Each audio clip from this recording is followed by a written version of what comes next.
Olá, boa noite.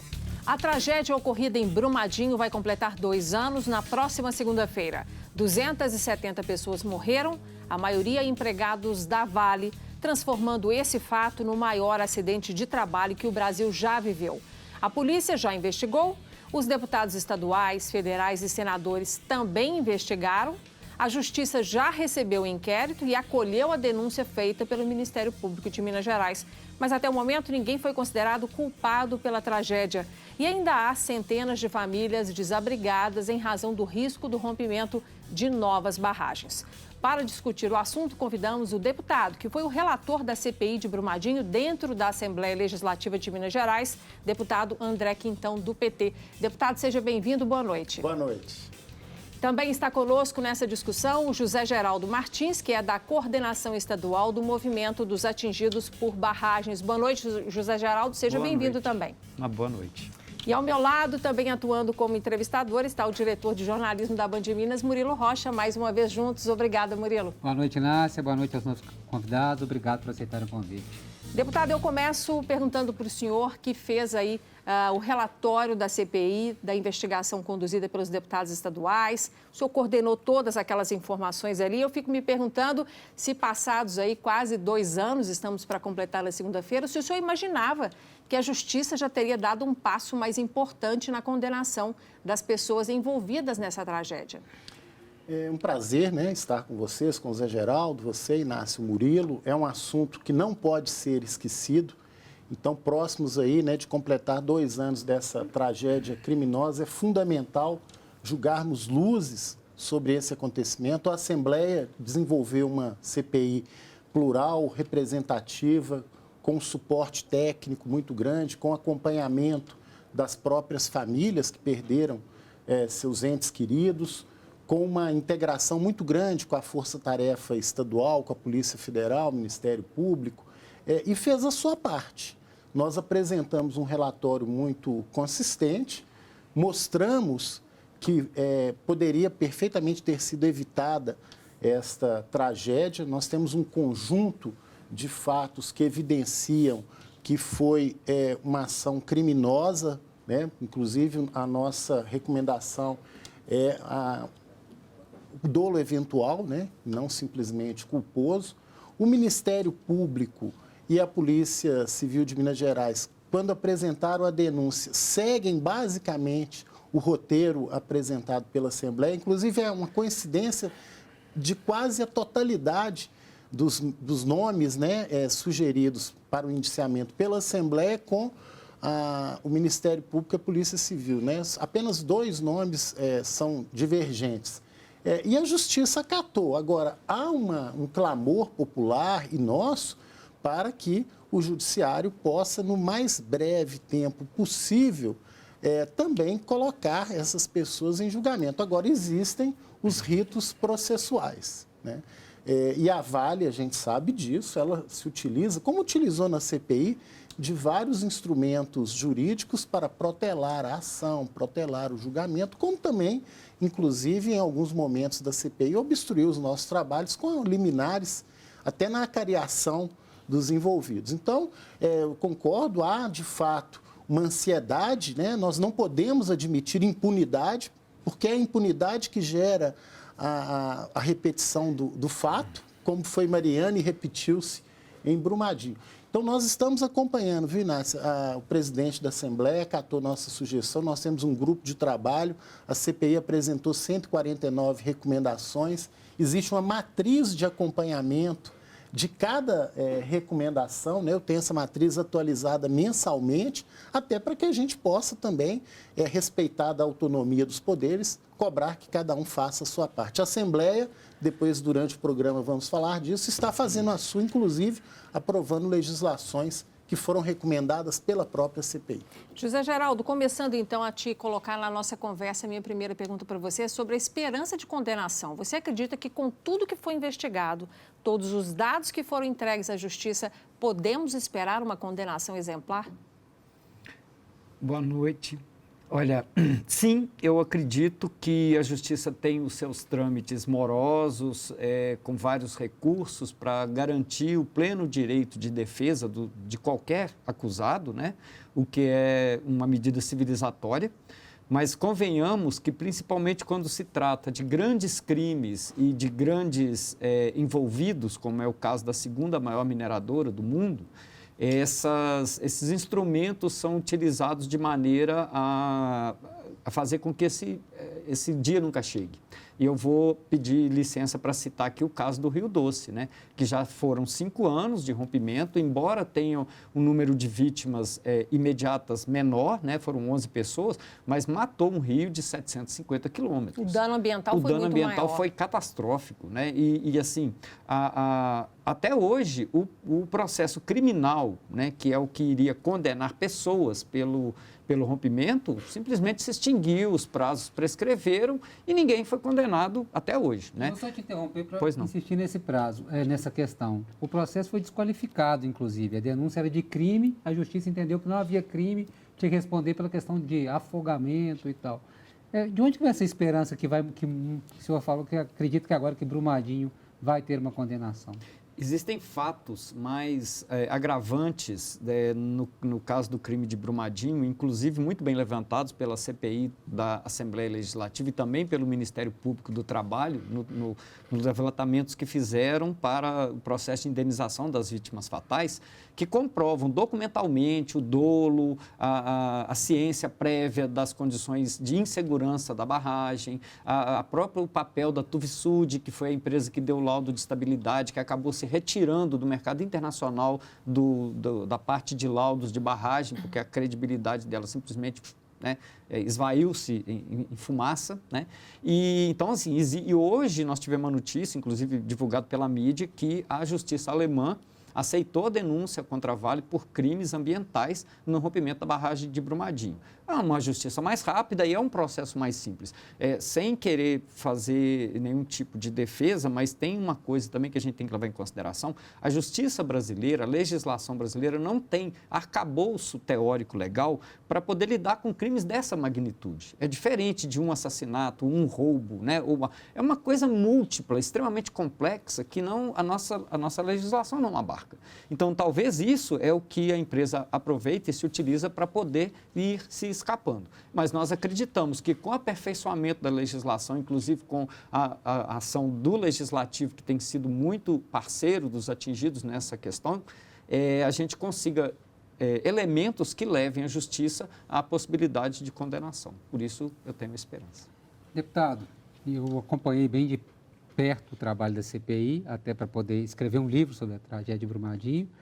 E uma coisa que chama a atenção é a questão da fiscalização, praticamente inexistente. Muitos poucos fiscais em Minas Gerais, do âmbito federal, da competência da Agência Nacional de Mineração, e a própria FEAM também não dá conta do volume de processos para liberar e também para fiscalizar os empreendimentos. Essa realidade mudou após essas duas grandes tragédias? A gente não corre o risco de ver um novo rompimento de barragem em breve no Estado? Murilo, você coloca uma questão muito importante, né? Inclusive, recomendo aqui a leitura, né? Brumadinho, a engenharia de um crime, né? Murilo e o Lucas fizeram um trabalho muito importante. E uma das recomendações da CPI é exatamente o Estado, de fato, utilizar o recurso advindo da taxa de fiscalização de recursos minerários, que é a TFRM, naquilo para a qual ela foi instituída, que é a fiscalização. Esse é um ponto. E nós estamos acompanhando isso na Lei de Diretrizes Orçamentárias, na execução orçamentária. Então, uma das responsabilidades do grupo de trabalho é isso. Então, o governo, inclusive, admitiu que não estava utilizando e está progressivamente, já chegando quase à totalidade da utilização nessa modalidade, né? E isso é mais do que justo, até porque a taxa foi criada para isso. Existem outras questões, eu acho que há uma certa conivência ou complacência, inclusive em casos de diminuição do pagamento dela em algumas situações. Eu acho que o Estado poderia ser mais firme principalmente com a atividade minerária no Estado, porque nós reconhecemos, né, a importância da mineração na economia. Minas Gerais entra no nome do nosso Estado, aí, na nossa gênese. Agora, o passivo que a mineração deixa é muito grande, né?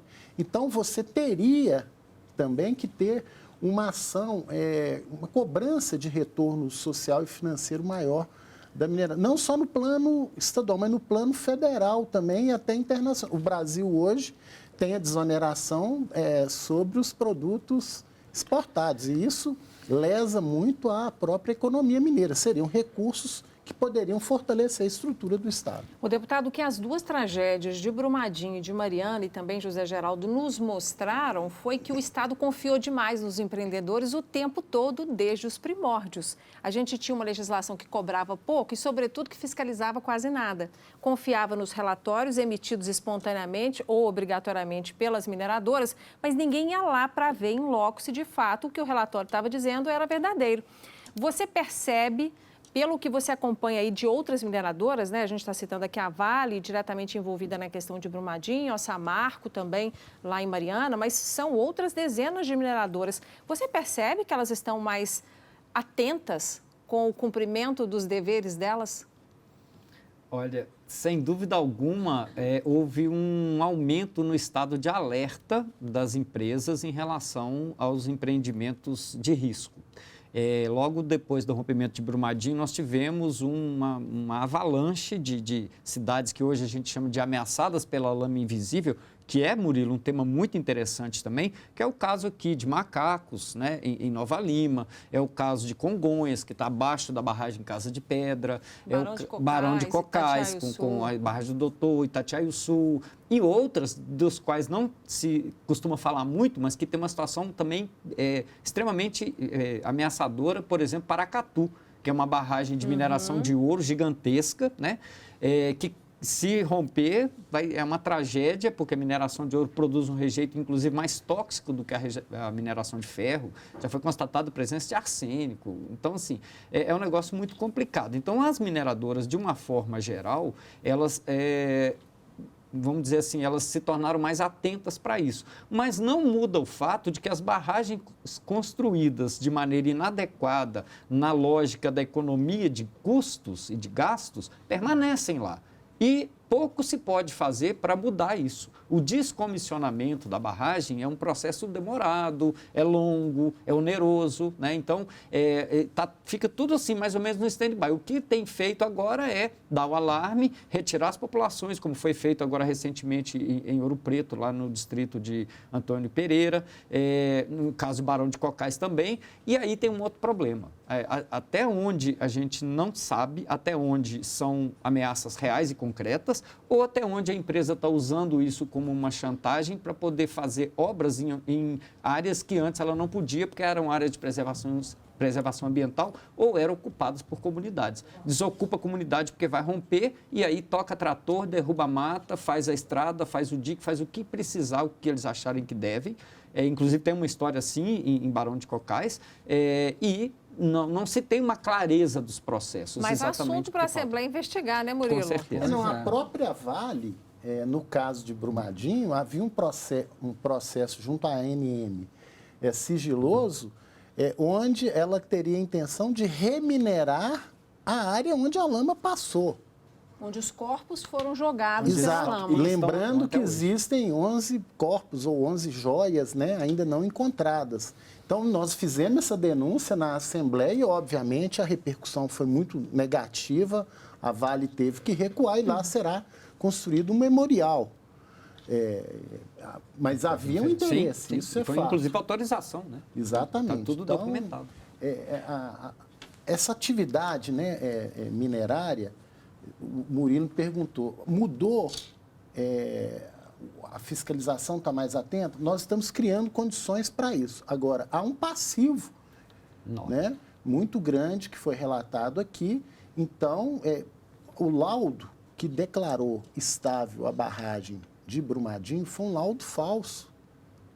Uma empresa contratada pelo empreendedor. Então, quem garante que todas essas barragens hoje existentes estão com laudos devidamente corretos. No checklist da declaração de condição de estabilidade lá de Brumadinho, não podia ter detonação. No laudo estava que não estava havendo detonação. A Vale declarou. E teve detonação, inclusive, no dia do rompimento. Então, a base de dados, eu tenho a impressão que é uma base meramente formal, que as empresas faziam para efeito de cumprimento da lei. Talvez, a partir de agora, elas estejam mais criteriosas, mas há um passivo aí. Eu não descarto rompimento de outra barragem em Minas Gerais. Sendo bem honesto, nós temos que ter a responsabilidade. Eu concordo com o Murilo de que o Estado tem que prover as suas instâncias de fiscalização e a Assembleia está garantindo recursos para isso. Nossa conversa está caminhando bem, eu vou deixar para introduzir o assunto, então, do acordo, né, que o Orion Teixeira vai trazer para a gente, que é o nosso comentarista de política, no próximo bloco, porque agora a gente tem que fazer um intervalo rapidinho aqui no programa Entrevista Coletiva e, em seguida, nós vamos trazer essa informação e vamos discutir aqui na mesa sobre o acordo que a Vale está em negociação aí com o governo do Estado. O governo está aí pressionando a Vale, mas até agora não tem um acordo fechado para ressarcir o Estado dos danos causados pela tragédia. A gente volta já.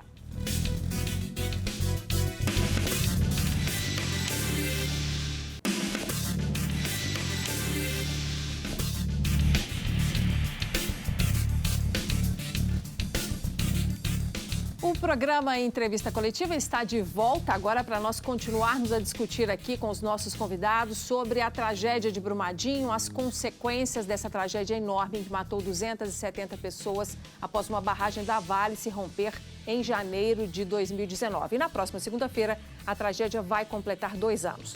Para introduzirmos essa segunda etapa do nosso debate, eu vou chamar a pergunta aí que vai ser trazida pelo nosso comentarista de política, o Orion Teixeira. Boa noite, Orion. Boa noite a todos. Permanece o impasse na tentativa de acordo entre o Estado e a Vale. O prazo termina na próxima semana. A mineradora não parece disposta a ceder. O Estado deveria insistir nessa negociação, já que há uma condenação da Vale em primeira instância e não cabe mais recursos? A Assembleia Legislativa vai fiscalizar essas tratativas ou o resultado delas? Deputado, claro, a gente já joga a bola para o senhor.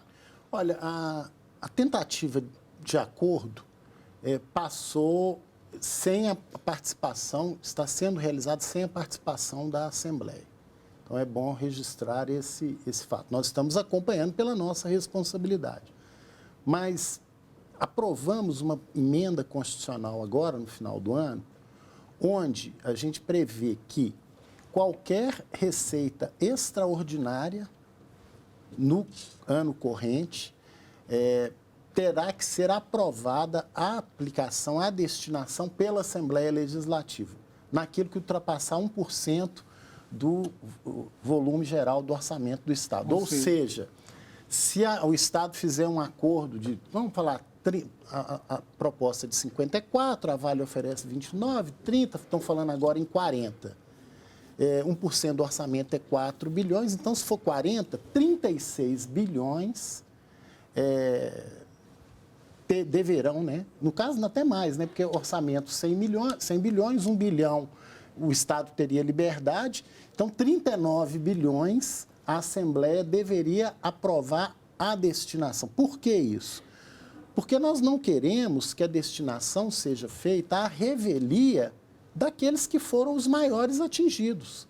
As famílias, os moradores do Vale do Paraopeba, os municípios atingidos, a economia local, a economia regional. Então, uma crítica que, inclusive, o MAB tem feito, e lutando muito, né, que parabenizo o MAB, é a necessidade dos atingidos serem ouvidos nessa tentativa de acordo. E não é a favor da Vale, nós temos que deixar isso claro. Não é uma contribuição da Vale para o Estado de Minas Gerais. Teve prejuízos objetivos lá, ambientais, sociais, econômicos. Existem outros prejuízos no conjunto do Estado e tem vidas que são irreparáveis, né? 272. Então, Orion, nós fizemos a nossa parte, né? A Assembleia não foi convidada para participar dessa tentativa de acordo. Coloco essa ressalva que sinto falta da participação dos atingidos nesse debate. Agora, qualquer recurso extra para o Estado vai passar pelo crivo da Assembleia e lá nós vamos ouvir quem deve ser ouvido. O senhor já deixou até a indicação aqui para o José Geraldo participar conosco. É uma reclamação recorrente de todos os integrantes do movimento dos atingidos por barragens serem pouco ouvidos. Não é que vocês não sejam ouvidos, em vários momentos vocês foram chamados para participar. Mas qual é a falta maior que está fazendo para vocês a participação nesse momento? Nessa questão do acordo, está em jogo dois blocos de recursos. Um que é a parte da indenização socioeconômica devida ao Estado por perda de ICMS, até a desvalorização da marca do Estado de Minas Gerais, enfim, perdas, vamos dizer assim, que pertencem ao Estado de Minas como um todo e todos os mineiros. E uma outra parte, que desses 54 totaliza cerca de 28 bilhões, que são os chamados danos morais coletivos. Esses danos morais coletivos foram os danos morais sofridos pela população da Bacia do Paraopeba, pelas pessoas que perderam rio, perderam casa, perderam vida, pesca, lazer, projeto de vida, saúde. Não sabe o que fazer da vida, mora na beira de um rio, onde nadava, pescava, plantava, e agora o rio está contaminado. O que acontece com a vida dessa pessoa? Então, a reivindicação dos atingidos é que, como atores, como vítimas e como peças centrais do processo de reparação que está sendo discutido, os atingidos deveriam sim ter participado das tratativas do acordo.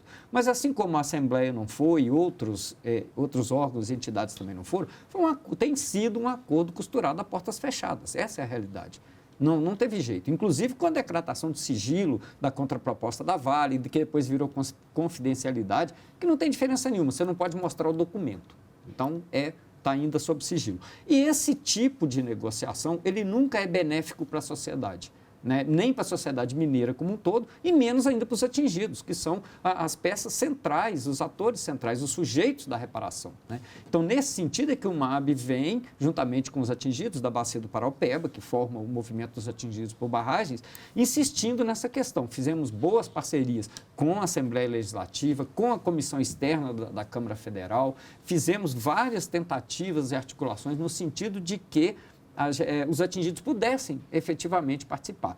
Em não podendo, né, a gente aguarda agora a homologação do acordo para ver o que pode ser feito, né, do ponto de vista de como vai se dar essa reparação. Porque é fato que a mineradora controla o território e controla uma boa parte também dos órgãos, né, direto ou indiretamente envolvidos no processo de reparação. Agora, Zé Geraldo, eu queria que você clareasse para a gente uma coisa que fica... Às vezes as pessoas acham que os atingidos também são só lá de Brumadinho, quando fala de atingido de barragem. Mas a gente tem que lembrar que Macacos, por exemplo, uma parte da população teve que sair. Mesma situação de Barão de Cocais. Então, hoje... Quantas pessoas aí estão deslocadas, aí estão fora de suas casas por causa dessa questão de barragens? E hoje, vocês acreditam que representam quantas pessoas hoje o movimento de atingidos de barragem representa? Ô Murilo, essa é uma resposta muito complexa. Porque, por exemplo, se você pegar Brumadinho, né, que a gente sempre fala, a mídia sempre coloca Brumadinho que virou a marca, mas Brumadinho é o local onde começou, assim como Mariana, né? O rio desce por 350 quilômetros e termina lá no Lago de Três Marias. Então, nós temos uma bacia aí com 29 municípios, me parece, mais os municípios ali do entorno do Lago de Três Marias, todos eles sofrendo os efeitos do rompimento da barragem lá no Córrego do Feijão, lá em cima. Pessoas que nem sabiam o que é mineração, se tinha barragem, não tinha nem noção do que é isso, de repente a lama chega, né? Então, assim, no caso de Brumadinho, não houve um grande número de pessoas desabrigadas. Infelizmente, a lama cobriu de uma forma que destruiu tudo, quem estava no caminho morreu e quem saiu foram poucos desabrigados, né? Como é o caso de Mariana, que tem mais famílias, cerca de 250, 300 famílias talvez, que foram efetivamente desabrigadas. Mas o que houve é uma perda grande, porque, por exemplo, o Brumadinho fazia parte do cinturão verde de produção de alimentos, né, principalmente verduras e legumes, que abasteciam a região metropolitana de Belo Horizonte. A produção de lá está completamente comprometida. O rio está contaminado, a Vale não fornece água como foi acordado, né, em quantidade suficiente, e mesmo os produtores que ainda conseguem produzir, às vezes, de água de outras fontes, tiveram os preços dos alimentos depreciados pelo fato de serem de Brumadinho, assim como de toda a bacia do Paraupeba. Estou falando Brumadinho, mas isso acontece até lá na região de Três Marias, onde os pescadores não conseguem mais vender o peixe pelo preço de mercado. Eles têm um deságio porque vem do Paraupeba. Então, esse tipo de situação é o que a gente entende que precisa ser reparado a partir desse recurso dos danos morais coletivos. Deputado, nós já estamos caminhando aí para o fim do nosso programa, mas tem um assunto que a gente não pode deixar de tocar, que é a Lei Mar de Lama Nunca Mais, que foi aprovada pela Assembleia Legislativa, depois de muitas discussões, praticamente um ano, né? Foi dia 22 de fevereiro de 2019, 22 de fevereiro, isso, que foi quando foi aprovada. E aí a gente está falando de uma lei que já foi totalmente regulamentada, totalmente detalhada, e já está 100% em vigor, ou ainda faltam detalhes que as empresas ainda não sabem, não têm acesso aos detalhes de como serão cobradas ou como tem que fazer? Acho que a Assembleia teve uma ação rápida depois de um grande impasse na legislatura anterior. Então, nós tivemos o rompimento 25 de janeiro de 2019. Em fevereiro, nós priorizamos, aprovamos a legislação. Uma parte já foi regulamentada, outra ainda não. Existem questões que dependem da legislação federal, tipo prazo para as mineradoras fazerem o descomissionamento. Então, às vezes você tem um conflito de uma previsão da lei mineira e da lei ou da regulamentação federal. Mas, em boa medida, Inácia, o Estado já tem os instrumentos e a implementação de novas barragens estão submetidas a essa legislação. Então, hoje não há dúvida, essa parte já está cumprida em Minas Gerais por parte da Assembleia. E acabamos de aprovar, foi sancionado agora neste mês de janeiro, a política estadual que garante direitos dos atingidos por barragens, que também era um projeto que tramitava na Assembleia desde 2015 e que sofria forte resistência dos empreendedores, principalmente da área de mineração. Então, também nós conseguimos aprovar, o governador sancionou, existem vetos parciais que a Assembleia vai analisar. Então, eu diria, Inácio, que do campo jurídico formal, a Assembleia dotou o Estado de instrumentos que garantam maior segurança e direito para os atingidos. Fizemos a nossa parte. Uma última pergunta. A pergunta já foi feita, mas eu queria que vocês repetissem. Hoje, Minas Gerais está segura em relação às suas barragens? Eu diria que não, porque por vários motivos, né? Embora todo esse trabalho venha sendo feito pela Assembleia e outros órgãos, o efeito disso demora um tempo para surtir, para aparecer. O que nós temos hoje é a insegurança do que tinha sido feito antes, as barragens que já existiam. Para vocês terem uma ideia, tanto o Fundão, lá em Mariana, quanto o Córrego do Feijão, em Brumadinho, não eram barragens sequer ameaçadas. Então, a gente vai demorar um tempo ainda para colher os frutos desse belo trabalho que está sendo realizado. Deputado, e o senhor, para completar? Existe um passivo e o Estado tem a obrigação de fazer um pente fino nessas barragens. E deixo aqui, não poderia terminar sem externar, mais uma vez, solidariedade e um grande afeto às famílias que perderam 272 pessoas. Tá certo. Obrigada, deputado, por a sua participação aqui conosco hoje. Muito obrigada, viu, José Geraldo, pela sua participação também. Murilo, mais uma vez, obrigado pela parceria. Obrigado, boa noite. Bom, gente, nós encerramos aqui o nosso programa e hoje falamos sobre um tema que é muito caro para nós mineiros, que foram as tragédias aí ocorridas em barragens de mineração da Samarco, em Mariana e da Vale, em Brumadinho, que mataram juntas 289 pessoas e para as quais ainda não temos culpados condenados. Seguiremos acompanhando o trabalho da Justiça e deixando você bem informado sobre esse assunto em nossa programação. Muito obrigado pela sua audiência e até semana que vem.